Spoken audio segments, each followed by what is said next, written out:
स्वागत है हमारे यूट्यूब चैनल में। आज हम बात करने वाले हैं अतिथि शिक्षकों की नियुक्ति के बारे में कि क्या अतिथि शिक्षकों की नियुक्ति में दिक्कत होगी, और दूसरा हम बात करने वाले हैं मेरिट लिस्ट के बारे में कि आज मेरिट लिस्ट जारी होगी या नहीं होगी। तीसरा हम बात करेंगे उन अतिथि शिक्षकों के बारे में जिनके कमेंट हमको देखने के लिए मिल रहे हैं कि सर हमने अपनी चॉइस फिलिंग में 5 से 10 स्कूलों का चयन कर पाया था और पोर्टल की दिक्कत की वजह से हमने जो है उसमें नियुक्ति और अपने स्कूल ऐड नहीं कर पाए हैं। ठीक है, तो उसकी वजह से क्या हमें जो है मेरिट लिस्ट से बाहर कर दिया जाएगा, जबकि डीपीआई के आदेश में क्लियर लिखा गया था कि आप ज़्यादा से ज़्यादा स्कूलों का चयन कर सकें ताकि आपका नाम मेरिट लिस्ट में बना रहे।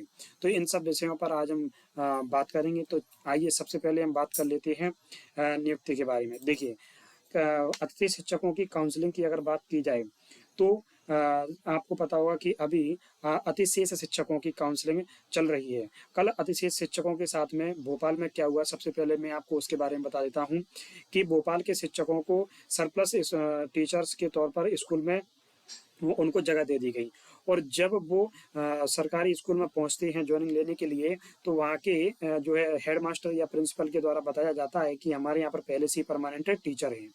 यानी कि आप यहाँ पर अंदाजा लगा सकते हो कि इस विभाग के पास में सरकारी टीचरों का ही डाटा नहीं है, तो अतिथि शिक्षकों के साथ में क्या स्थिति आगे बनने वाली है। यानी इनको ये नहीं मालूम कि हम गवर्नमेंट टीचर को सरप्लस के तौर पर जिस स्कूल में डाल रहे हैं और वहाँ पर पहले से ही गवर्नमेंट टीचर अवेलेबल है और वहाँ से गवर्नमेंट टीचर वापस होकर के आ रहे हैं और वो अपने मुख्यमंत्री के साथ में, शिक्षा मंत्री के साथ में और डीपीआई विभाग के साथ में जो है शिकायत कर रहे हैं, क्योंकि जो डीपीआई विभाग है वो अतिथि शिक्षकों की काउंसलिंग करने में लगा हुआ है।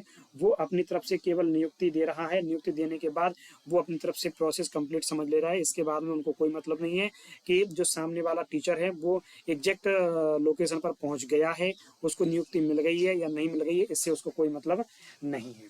ठीक है, तो यहाँ पर ये समस्या देखने के लिए हमको मिल रहा है। तो आप जो है अंदाजा लगा सकते हो कि सरकारी शिक्षकों के का ये हाल है तो अतिथि शिक्षकों का क्या होगा।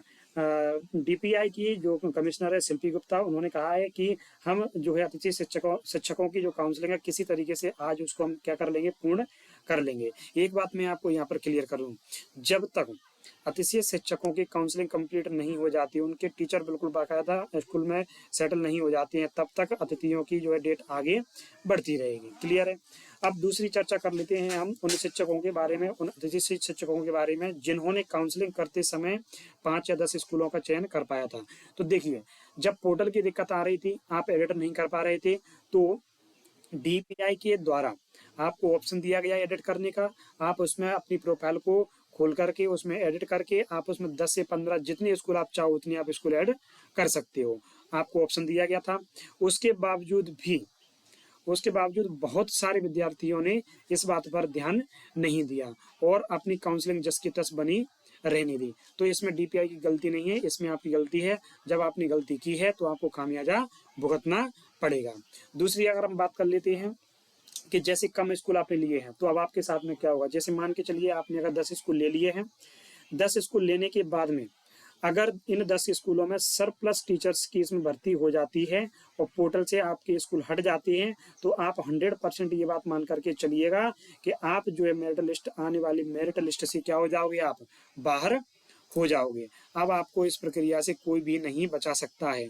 वो बात अलग है कि ज़्यादातर विद्यार्थियों के साथ में ये हुआ है कि जिन्होंने 10 स्कूल चूज किए हैं, ये तो इनकी बात कर लेते हैं, लेकिन इन्होंने क्या कहा है कि आप ज़्यादा से ज़्यादा स्कूलों का चयन करिए। तो मैं आपको एक चीज़ बता देता हूँ, कोई भी विद्यार्थी ज़्यादा से ज़्यादा 20 से लेकर के 25 उसके फेवरेट स्कूल थे जिसका उन्होंने क्या किया, चयन किया।